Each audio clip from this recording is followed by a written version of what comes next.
Good afternoon, Mr. Pao. My name is Chin Xin, student from DOS5311. Today, I would like to solve the round-robin scheduling algorithm question. At the first, we need to see the arrival time, which is the first to arrive. We can see that at the 0 millisecond, P3 is coming, so we put the P3 at the first. Then we can see that P3 burst time is 9. Because our content is 5, it means that one time can only run 5 milliseconds. So there we left 4 milliseconds. This 4 milliseconds we need to put it back to ready. But before that, we need to check before 5 milliseconds have any other process coming in.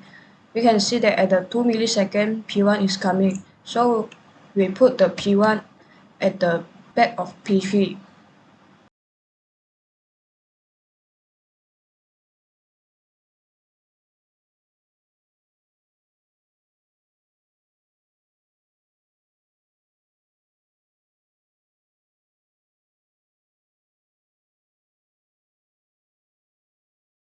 For the next, no other process come before 5 milliseconds, so we need to run it back for P3.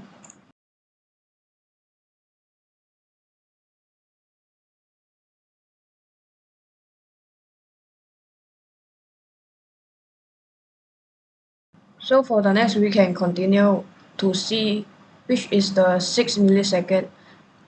But at the 6 millisecond has two processes coming in, which is P2 and P5. So now we need to see which is shortened of the burst time. So we can see that P2 have the shorter burst time, which is 5 milliseconds. So the next is P2.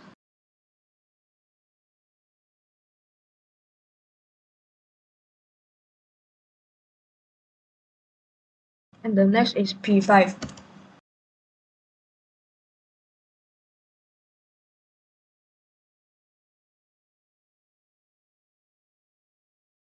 Same, the 2 millisecond need to put it back, but at the 8 millisecond have P6 coming in, so we need to run P6 first.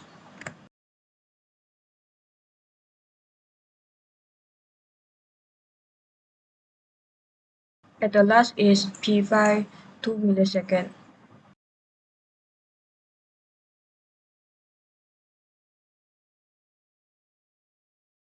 So we run over all the process.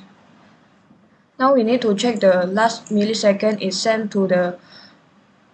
is equal to the sum of burst time of all process. For the next, we need to calculate the waiting time. For P1, we can see that P1 is start at 5 milliseconds and its arrival time is 2 milliseconds. So we take 5 minus 2. But at the back have another P1 process. So we need to take 17, then take the first P1 end time. So we take 17 minus 10 plus 17 minus 10 equal to 10. And so on to do the P2, P3, P4, P5, P6. It is similar as above.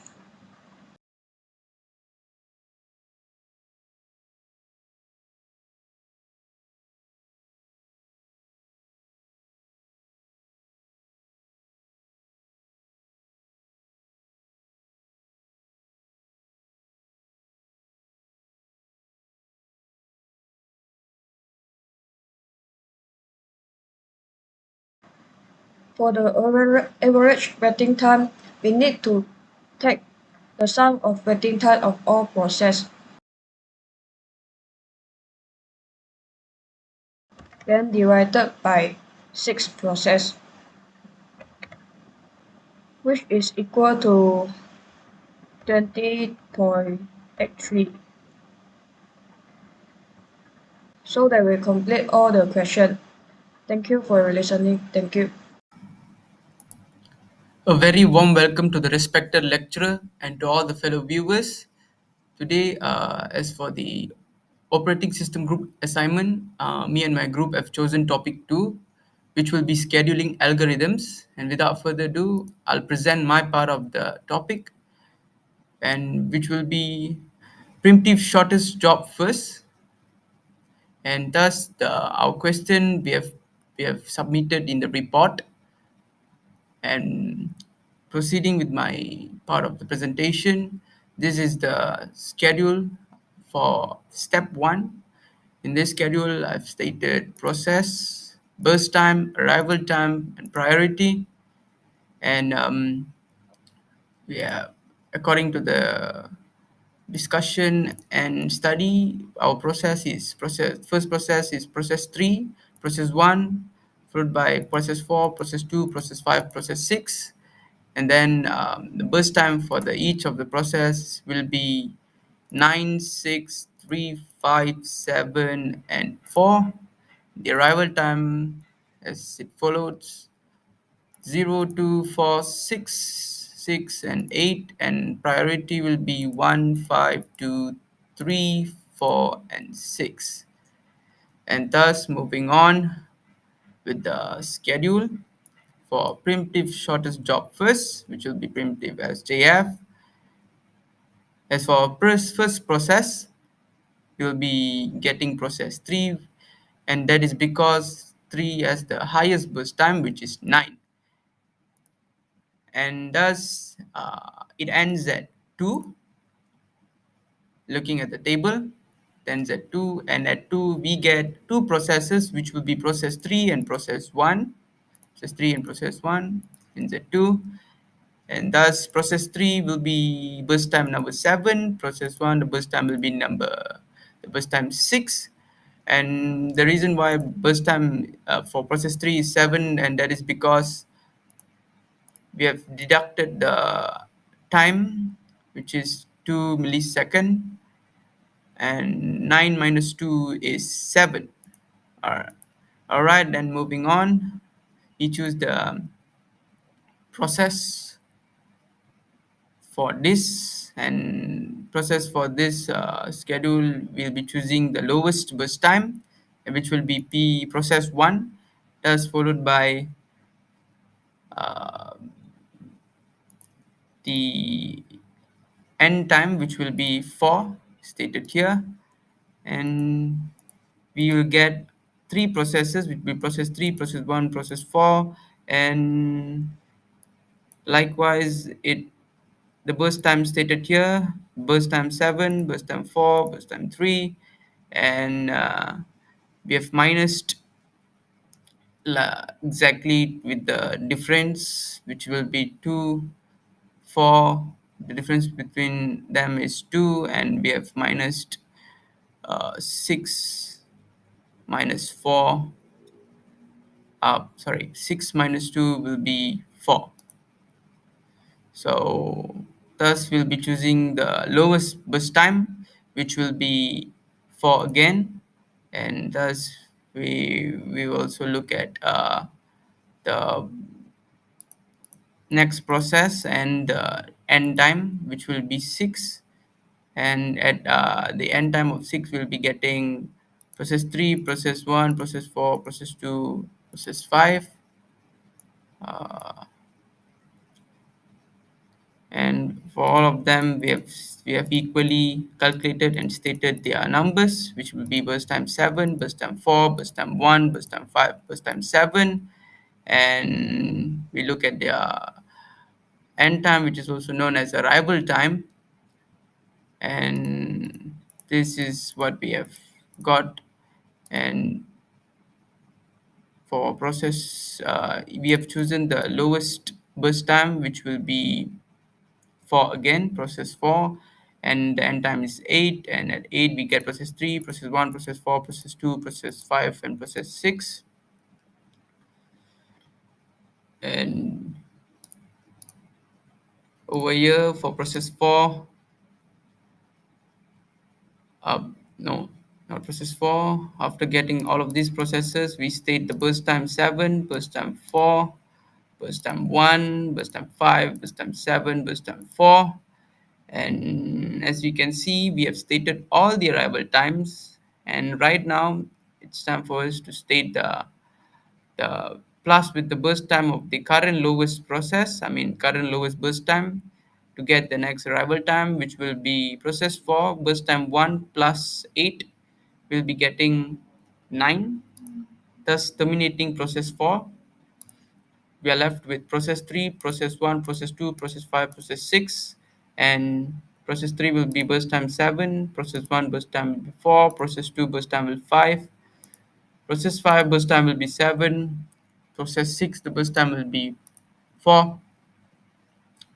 Thus, following with the next stage, which will be the lowest burst time, which is 4, and will be adding it with arrival time 9 plus 4 13, and at 13 we get process 3, process 2, process 5, process 6. We terminate process 1, and process 3 will be burst time 7, process 2 burst time 5, process 5 burst time 7, process 6 burst time 4. And over here we get this 17, which is because process 6 is the lowest for process 6 burst time, and we stated process 6, and 13 plus 4 will be 17, and we are left with process 3, process 2, process 5. Thus, we are terminating process 6, and the lowest process for this stage is process 2, which will be process burst time 5. Before this, since we get two numbers same burst time here, we'll be taking the number which has the lowest priority, and we'll be doing the same here. But first we'll choose the lowest burst time here, and we'll be terminating lowest burst time P2 will terminate process 2 here, and will plus 17 plus 5 22, process 3 burst time 7, process 5 burst time 7, both have the same burst time. We'll see the lowest priority, which will be um, process 3 and process 5, process 3, process 5. Process 3 has the lowest burst time, and we have chosen process 3 burst time 7, and thus we'll end up with 29, which is 22 plus 20, 27 is 29, and we are left with process 5. 29 plus 7 is 36. And moving on to our next stage, we will find waiting time for our primitive shortest job first schedule, which is primitive SJF. Waiting time process 1 equals to 2 minus 2 0, process 2 equals to 17 minus 6 equals to 11, process 3 0 0, 0 minus 0 is siphon, and process 4 equals to 4 minus 4 is also siphon, and process 5 equals to 29 minus 6 23, process 6 equals to 13 minus 8 equals to 5. And thus this is the waiting time for each process. And moving on with our next stage, we'll be calculating the average waiting time, which will be additioning with addition everything, total everything, all the waiting time, and divide them with the number of processes, which we have 6 processes. We total the waiting time and then divide them with 6 processes, which will be 0 plus 11 plus 0 plus 0 plus 23 plus 5 divided by 6, and the answer will be 39 divided 6 equals to 6.5 milliseconds. That's it. Thank you very much. Have a great time.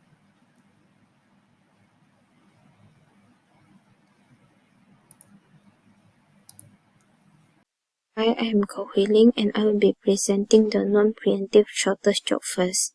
So for the non-preemptive shortest job first, we see the burst time and the arrival time for this process, all 6 process. So for the arrival time, we choose the smallest number here to put at the first column here. So the smallest number here is 0 at the arrival time. So the process is P3. So we put the P3 at the first column. P3. Then we put the number here. Time here. So after we put the time, we see the burst time for this process. It takes 9 milliseconds to burst. So in the 9 millisecond, there is other process is already arrived. Then we choose the nearest one. Then after the 0, we choose the nearest one. The nearest one is 2. So we choose process 1 to be at the second column. So at the P1. Then here it takes 9 milliseconds to burst. So we put here 9 milliseconds. 9. Then the P1 here. P1 it takes 6 milliseconds to burst. So to put the number here, we have to add it 9 and the 6 together. So it is 15. 15.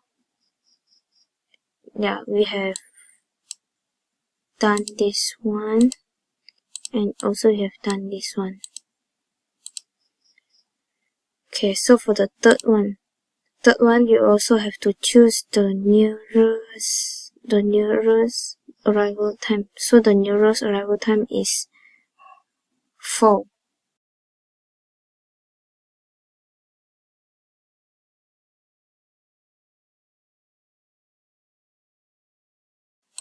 So for the fourth column, we choose the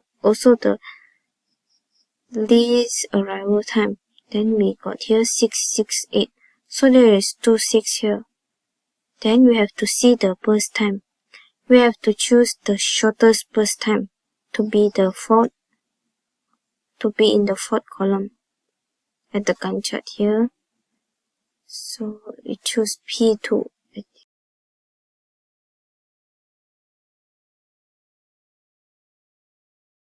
And the fifth one, we put also the same arrival time, but the longer burst time just now. We put the P5.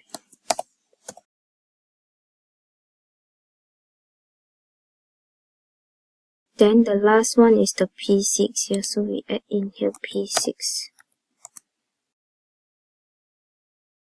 Then after we finish this chart, we have to calculate for the waiting time.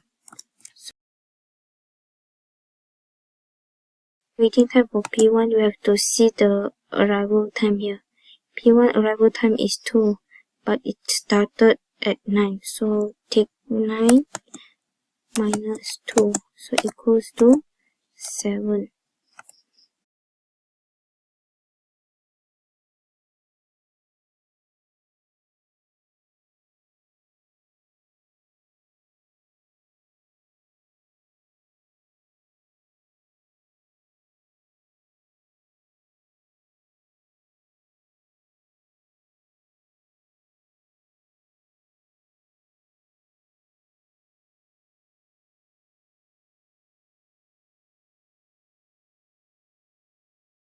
Then we finish the waiting time for 6 process. Sorry for the mistaken here.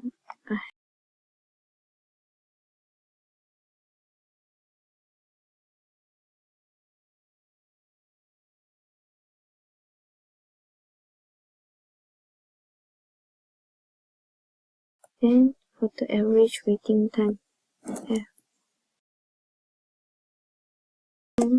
equals to 7 plus 12 plus 0 plus 11 plus 18 plus 22 divided by 6, because there is 6 process, equals to 70 divided by 6 that is 11.67 milli per second. Okay, thank you. Good afternoon, sir. I am Tradition and I'm in the group 20. Today I want to discuss about the preemptive parity. The preemptive parity is the parity number smaller than the parity higher. And then we start to do. We want to see the arrival time to 0, and the 0 arrival time is process 3.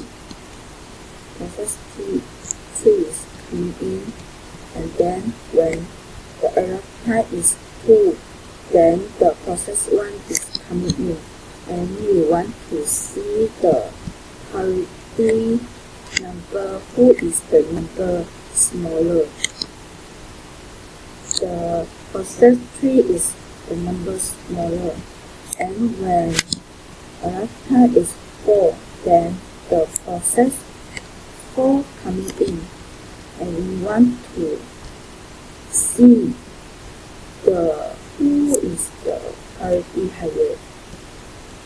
Then the process 3 is higher also, and we put the process 3 in here. Time come to 6, the two process 2 and process 5 is coming in. When arrival time come to 8, the process 6 is coming in. Then all the process is coming in at 8. We do not to see the arrival time already, and we want to see the parity number, who is the higher. And then process 3 is higher, and then is less 1 number. Then x plus 1 is 9. Come to 9, we see the parity, who is smaller number, and then process 4 is smaller number. If the bus time is 3 and 9 plus 3 equals 12. Okay, come to the end of this. The process 6 is the last process to come in. And we see the waiting time. The process 1 waiting time is 24 minus 2. We see the 24 and minus the arrival time, process 1, and then we get the 22. Process 2 is the process 2 is 12 minus the process 2 arrival time is 6, then we get the 6. 2, and we do the average waiting time. The average waiting time is, we want to get all the waiting time and divide 6. Divide 6 is because the process have process 6. Then we divide 6 equal 11. Okay, this class is finished.